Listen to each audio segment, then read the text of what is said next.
Welcome to day number 9. It's the Views from Section 400 Bowlmas special, and we got a pretty good one here today. FSU taking on Georgia. The best game that isn't the top 4 national semifinal, right? This is probably the best game on paper. Probably have some good juice because, Florida State got snubbed, obviously the undefeated season. The committee made their decision based on not having the star quarterback at the spot, which is, obviously going to be a debate for a long time. But other than that, the decision's been made, and that's kind of, they're not going to see a lot of heat because of that expansion next year. It'll kind of already be settled with that. But yeah, we do have a special guest today. Big Florida State fan Joe has joined us. Unfortunately, audio only because his camera did break after the Florida State decision. But Joe, we will introduce you. What's going on, man? How you doing? Given the circumstances, doing pretty well. I appreciate you guys having me on. Wish we were talking about this as one of the college football playoff games and not as the Orange Bowl on the outside looking in. And, I'm sure Georgia fans can empathize with that, but I grew up in Tallahassee, going to all the home games, a couple away games, seeing them play in multiple natties. Went to a couple games this year, so I'm about as well versed on Florida State history as I guess any other Nolt fan out there. I live and breathe Garnet and Gold, so always been a huge Florida State fan. Always been a huge fan. Well, I might as well just go right in there and tear the Band-Aid off. So obviously the major story is Florida State getting snubbed. I'm sure you know Jack's stance as he's wearing his Florida State beanie. Matt has been more on the side of, obviously they don't have the starting quarterback, didn't have a big enough win in that ACC title game to prove they deserved in. I've kind of been in the middle, more leaning towards they shouldn't be in, but I want to give you, your couple minutes of fame here. Convince me why this team should have been in the college football playoff. Yeah, so first and foremost, Brian, I just want to mention how much I empathize and feel for the kids on the team.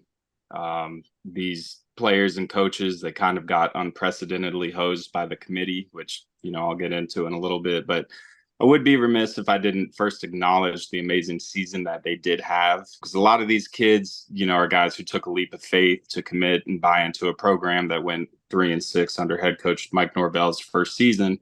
So, they come in, put in the work every day. They, do what they're told to get better, what you want any kid to do. And, they achieved that ultimate goal, the undefeated season, amidst an incredible amount of adversity. This is an offense that's been banged up all year. First, it was Jordan Travis's shoulder. Then you're at NFL guys like Keon Coleman and Johnny Wilson and Jaheim Bell missed time with nagging injuries. So it's not like this isn't a team that hasn't had to lean on other segments and position groups to win throughout the year. And they responded by winning every single game that they played, because football is the ultimate team game. It's not just about one player like the committee wants you to think. A lot of this is truly idyllic because, this is exactly what you teach kids that play sports at a young level, at any level really, that this sport, especially football, is a team game.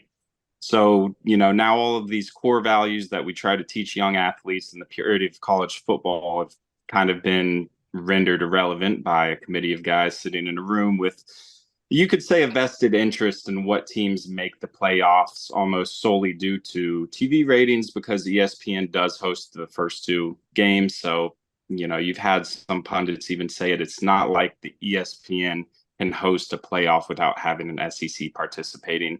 And I can elaborate on that further, but let's just focus on how the committee has chosen the top 4 in the recent years. So for the past decade, the committee has told us and routinely chosen to put the quote unquote most deserving teams in the top 4, deserving being the operative word. So we can go back to just last year. TCU was an underdog in their own conference championship game to a 3-loss Kansas State team. By the way, they lost the game. They lost the game to Kansas State, but yet proceeded to get seeded higher than Ohio State, who we all knew was better than TCU, even though they lost the Big 12 championship. So it's never been about the best 4 teams in the country. It's always been about the most deserving. Nobody thought that 2021 Cincinnati team was worth anything. And, nobody thought that they were a best 4 team in the country. But guess what? They went 13-0. They had an out-of-conference win against Notre Dame. They were deserving of it. So they did everything that was asked of them, and the committee put them in, even though we all knew that they would proceed to get dominated by Alabama, and that's exactly what happens. So what you had happen this year was you have the committee who thought Georgia was the best team in the year, or the best team in the country all year long. They lost their first game in 2 years to a one-loss Alabama team, who, by the way, was ranked 8th by the committee just that previous Tuesday. So they're kind of at a standstill. You can't put Georgia in over Alabama because, Bama just beat them in the conference championship game.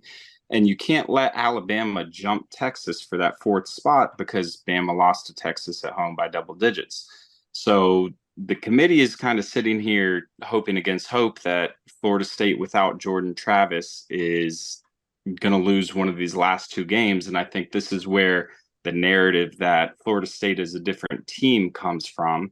I don't get how you have a team that the committee just ranks 7th and 8th on Tuesday jump an undefeated Power 5 conference champion to the 3rd and 4th spots just that Saturday after that Power 5 team won their conference championship. So if the reasoning is that FSU is a different team without Jordan Travis, why didn't we get dropped in the rankings after Travis was hurt? We were still number 4 before the Florida game. We were still number 4 before the Louisville game.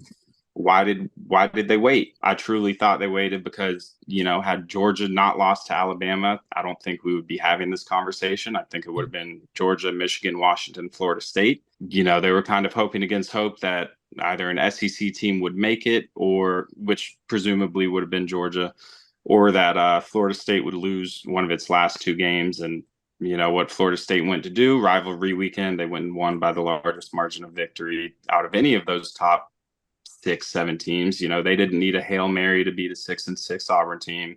They didn't need a last-second field goal like Washington did to beat Washington State. So yeah, I mean the defense steps up huge, and in the ACC championship, we're playing a true freshman quarterback who just graduated high school 8 months ago. So if you're going to use that narrative that Florida State is a different team without Jordan Travis, then you can't use the Louisville game to represent our offense, because we would have Tate Rodemaker back during the bowl games, during the hypothetical college football playoffs. And also a big piece that doesn't get mentioned is Darrell Jackson, who was ineligible for first part of the season until the bowl games.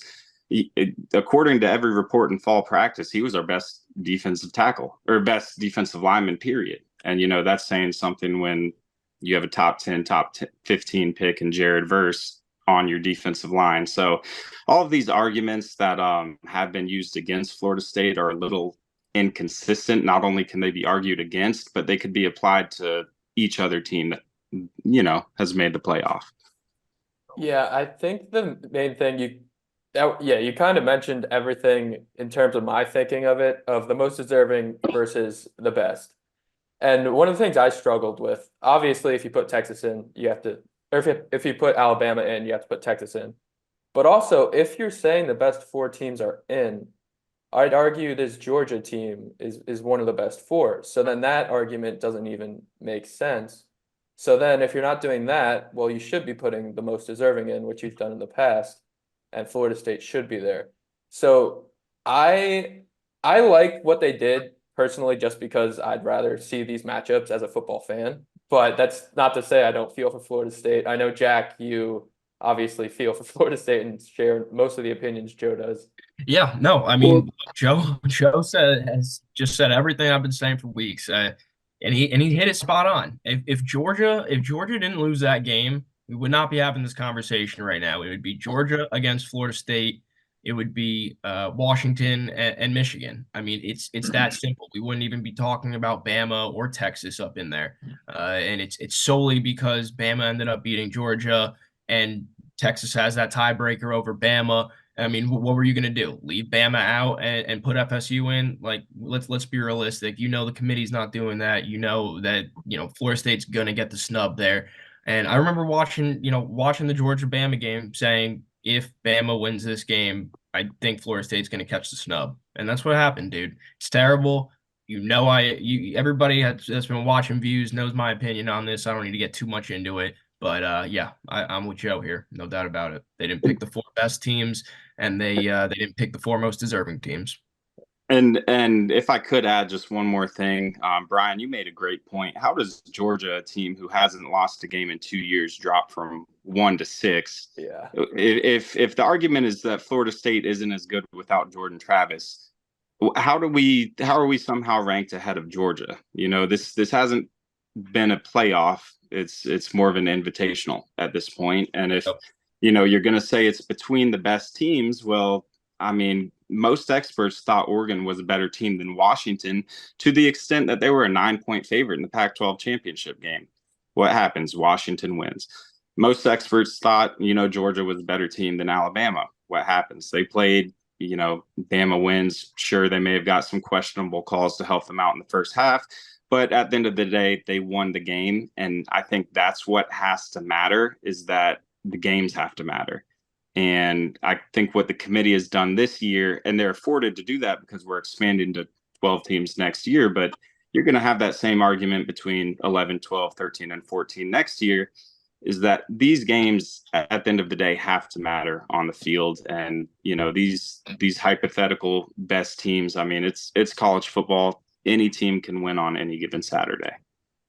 Yeah. Well, after all that, Matt, I know you are ready to respond and say your piece here. So I mean, look, obviously Joe's well versed on Florida State and college football in general. I'm more of an NFL guy, right? So I don't have all the stats and this team should be in because of this, or this team should be in because of that. I do judge it based on the quarterback, and they don't have the top guy. I know, Joe, you have your reasons to disagree. We don't have to get into a whole rant about it because we've already spent about 20 minutes on this question alone. But I like the matchups. We're big Washington guys over here. I think Washington, Texas sets up for a lot of points and a fun matchup.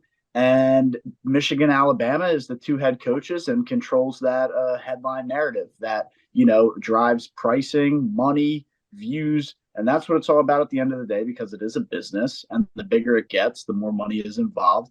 And that's unfortunately what the tail end of it is. The only thing I would say is Florida State, they did have an undefeated season and they did get snubbed. I'm not saying that they didn't, but I know there was also close games during the year to where they weren't blowing teams out of the water left, right, and center all year. I mean, if I remember correctly, didn't you guys almost lose to Boston College?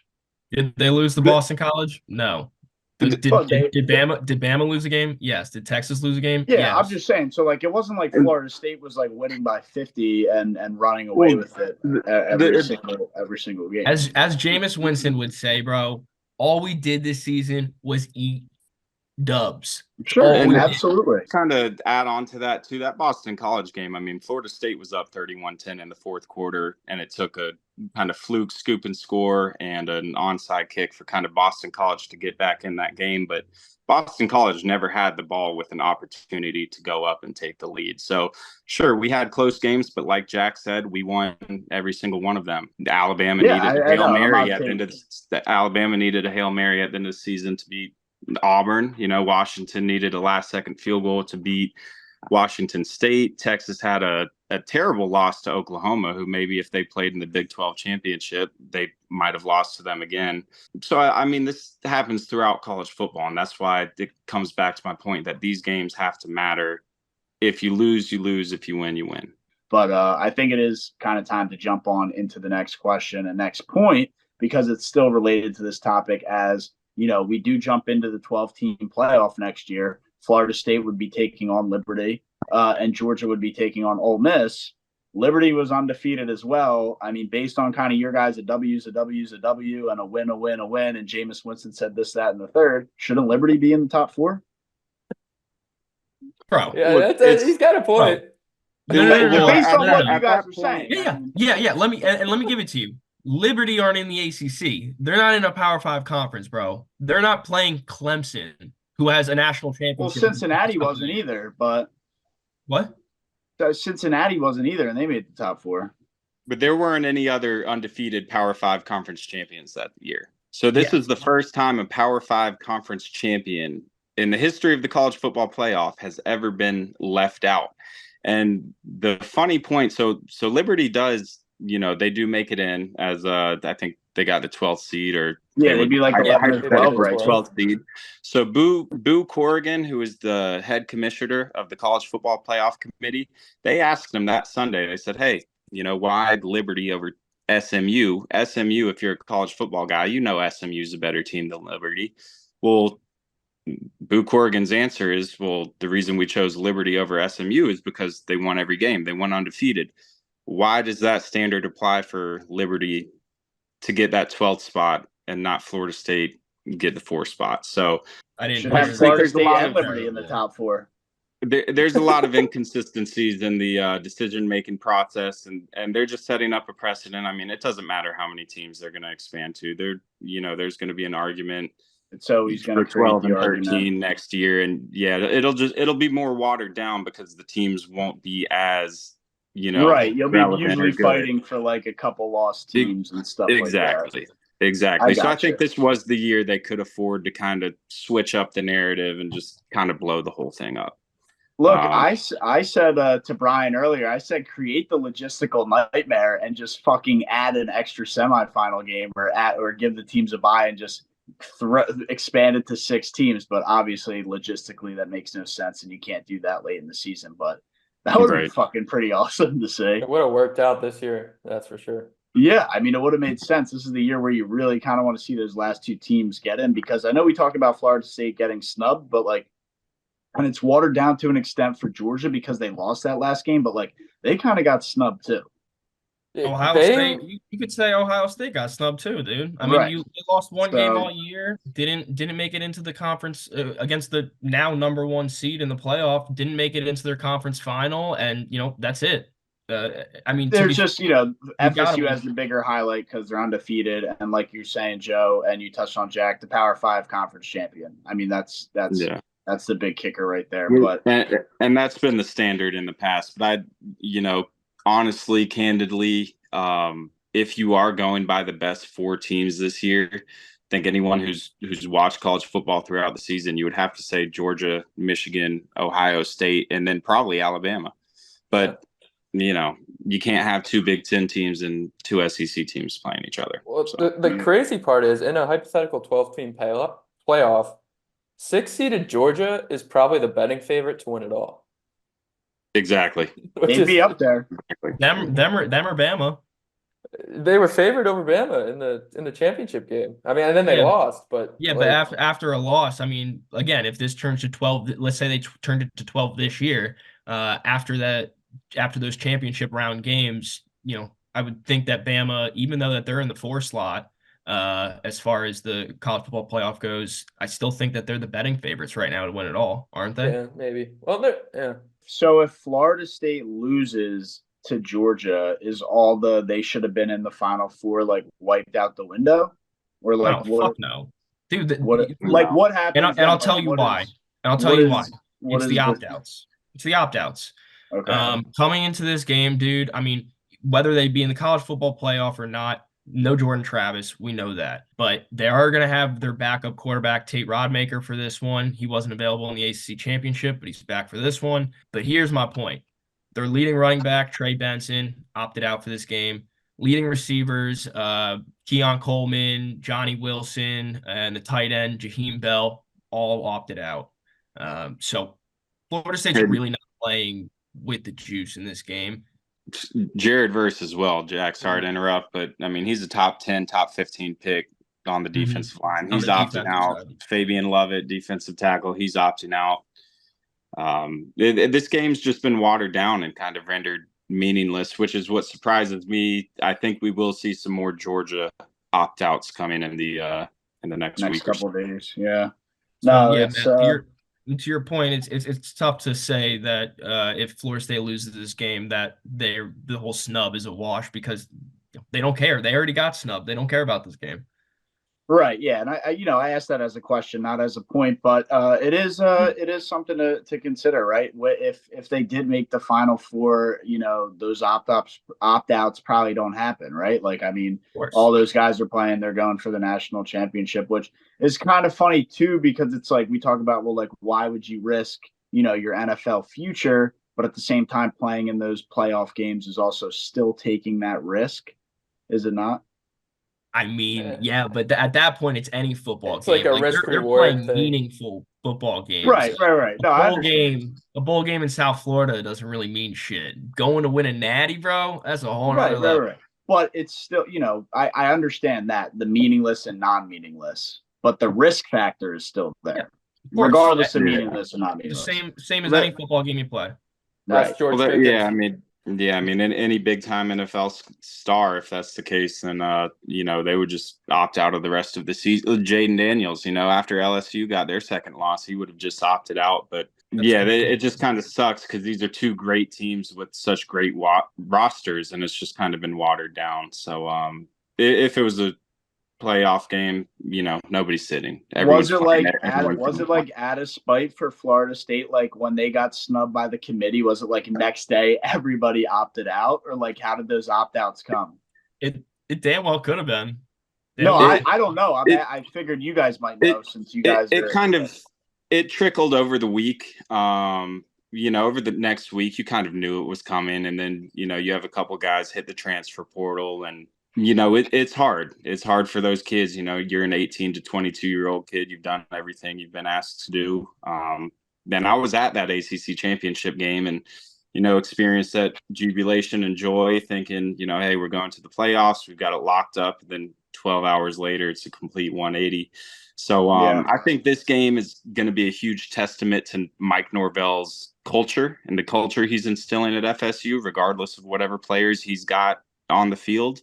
If they go out and put up a fight, that's going to say something. I know we're a 14-point underdog, but it's tough to beat a roster like Georgia's with the opt-outs because Georgia's been building, they've had 5 stars for years and years, and Kirby's been putting up #1 recruiting classes for years and years, where Norvell's kind of more so relied on the transfer portal for guys like Keon Coleman, Jaheim Bell, Trey Benson coming from Oregon. So it's a little bit different with our opt-outs. We don't have the depth that Georgia does, and I think that reflects in that 14-point line. But yeah, no. I think it sounds like FSU should still be extremely competitive on the defensive side of the ball. The offense obviously losing a little more in those receivers and big play, big size receivers as well, which could obviously hurt them as well. And we haven't seen the opt-outs from Georgia yet, and I think it'll be even better if Florida State wins this game and Georgia doesn't have the opt-outs and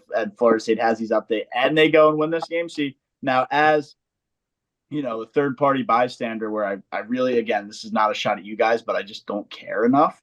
I would think it would be hilarious if Florida State went out and won this game, because do you want to do a big FU to the NCAA?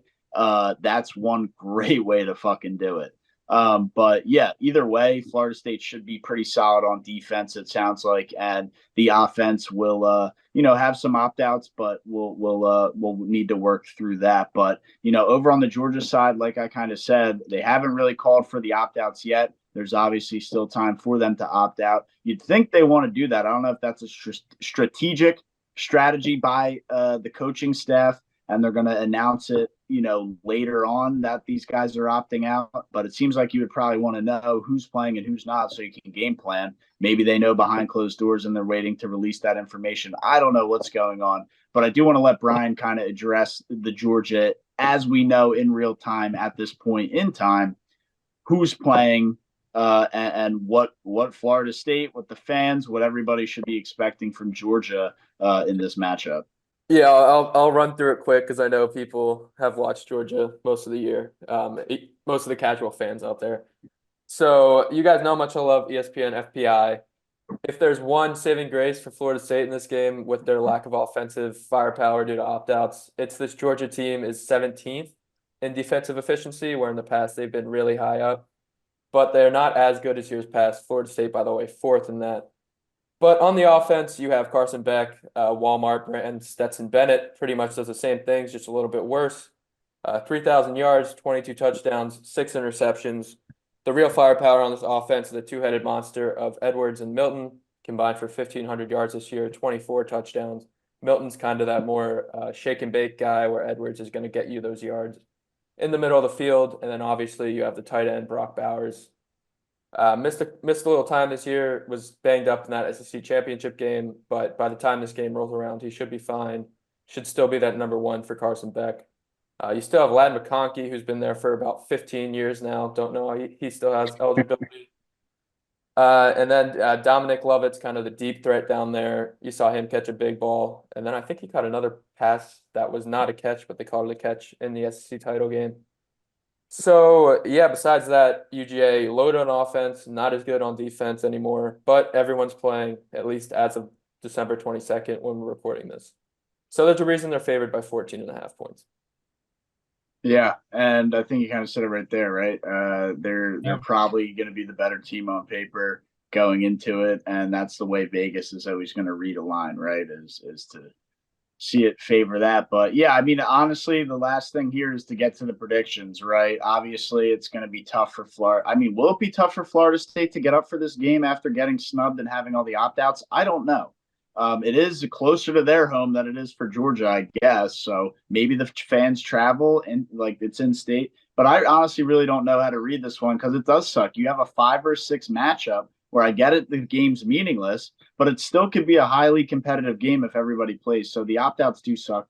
Understand there's a lot of money on the line and on the table that millions and millions of dollars could get wiped away with one injury on one play. So I understand the background and the reason for it. But yeah, I honestly like even to just prove that I'm not this anti-Florida State guy like Brian and Jack tried to play me up as. I almost want to take Florida State money line because I'm even not a huge Georgia guy either. I think I hate Georgia more than I hate Florida State. And again, I don't hate Florida State, but I was a huge Jameis Winston guy, so I'm sure you can appreciate that. But and Kelvin Benjamin, you want to tell me about Florida State history? I'll start pulling some shit out. But yeah, no, I want to take Florida State, but again, all the opt-outs steer me the other way. And Georgia, this is a game where it seems like they'll still try just because Georgia tries for whatever reason all the time. So I'll stick with Georgia. I hate taking big spreads. You could probably maybe play the under here as well, just because Florida State's defense will still probably be up for it and they don't have as many opt-outs. I really don't have any kind of angle for this game. I'd maybe take the under. I guess I'd take a stab on Florida State to cover the big spread because it is a lot of points. Maybe Florida State plus 14.5, maybe the under. I don't really have a great read for this one, but Brian, I'll jump it over to you. You can throw it to Jack and Joe can finish us off with some predictions on how we see this playing out. Without further ado, Brian, let's see what you got, man. Yeah, so I came into this episode of Bowlmas with my mindset that I wasn't going to get swayed by anything said by Jack or Joe, and I was going to stick to my brain. And Georgia has the better roster. They don't have the opt-outs. They're going to cover the spread. Just do not think with your heart. And then Joe said the football game should matter. And you know what? They fucking should. So these kids over at Florida State, I don't care who's playing. I don't care if you put Rudy back there transferring from Notre Dame, since you can just transfer and play in the next week now in today's NCAA. I'm not going to do the tomahawk chop because I don't want Brave fans clipping that during baseball season. But I will say... I would have been clipping that. That would have been electric. I will say I am going to take Georgia on the under points scored because the Florida State defense, dare I say, holds them to under 2 scores. And Florida State's going to cover... I'm not going to take them money line, but I'm going to take them plus 7.5. They're going to lose by less than a touchdown. And when you say under right there, is that Georgia's total points or under Georgia's the whole team game? Total under. Although I also like the total. You got to get real weird with it. You can't just take the game under. Of course, Jack, over to you, man. What the hell's happening in this game? Yeah, I mean, look, Brian's thinking the same way I am, and I'm betting very similarly to him, but I'm not getting weird with it, all right? I'm going to take Florida State on the spread plus 14.5, and I'm going to take the under. The game under is right now 44.5. I'm taking the game under as well. Not getting fancy. Just give me the spread and give me the under. Joe, are you going to have a biased take here? Are you all in on Florida State, or are you going to try and have some more sense based on the information that we have available and at hand? So, as a degenerate sports investor myself, in our last decade when we weren't as good, you would find me betting a lot against the Noles. So, you will definitely get an unbiased opinion from me. Total sitting around 45. So, anytime you have a low total like that, and first, let me preface this by saying I don't advise anybody to bet on college bowl games. Especially this one, like it's just so hard to gauge the team's interest with opt-outs. But if you're giving me 14 and a half, if I get that hook on 14 with a total it's not 45, it's 44 and a half last I checked. So Vegas is kind of those are some key numbers that you kind of have to look out for. 45, Vegas is saying it's going to be a 31-17 type game, 31-24 type game, depending on who you think covers. I'm not going to play the game personally. I do like Brian's pick. I think that is probably one of the more sharp ways to look at the game is taking Georgia's team total under, because Florida State, I think if you want to be competitive in this game, you're going to want to limit possessions on Georgia's side of the ball, especially if Brock Bowers is going to play. You don't want that offense on the field. You're going to try to drain clock, cause a couple turnovers, and just hope you're in the game, at the end of the fourth quarter. So I'd take Florida State plus 14 and a half. I do think Mike Norvell has the team culture right, at least, even though we do have the opt-outs, these guys who are coming in, they finally get a chance to play in a big game against a big name team in an environment. I won't call the Orange Bowl a big environment, especially in this situation, but a lot of kids living out their dreams. And so I would definitely be on that 14 and a half for Florida State if I had to play the game. Yeah, I totally agree, man. And honestly, that was some great stuff, Joe. Obviously, nobody would doubt your Florida State credibility, man, because a lot of good stuff there. Did not think, you were going to come with that much juice, man. I love to see it and would definitely love to have you on the pod, hopefully with a video in the future, because you seem like a very knowledgeable guy. So we appreciate all your insight for that you can provide, for hopping on the show. So appreciate you taking the time out of your Friday on a busy Christmas weekend to join us, talk some bowl with us, talk some Florida State with us. And like I said, if an opportunity arises in the future, definitely would love to have you on when that comes around, man. Yeah, Matt, I appreciate it. Brian, pleasure. Jack, always a pleasure. Thank you guys for having me on the show. Would love to get on. Hope everyone has a Merry Christmas, and we'll definitely do another show soon. Appreciate you coming on, man. I got nothing left. I got to run here. You boys close us out, and we'll catch y'all in the next Bowlmas. I'm out. Peace. Tomorrow's Washington versus Texas preview, baby. Merry Christmas, fuckers. Great show, guys. Go Noles, and fuck the committee. I'll end on that.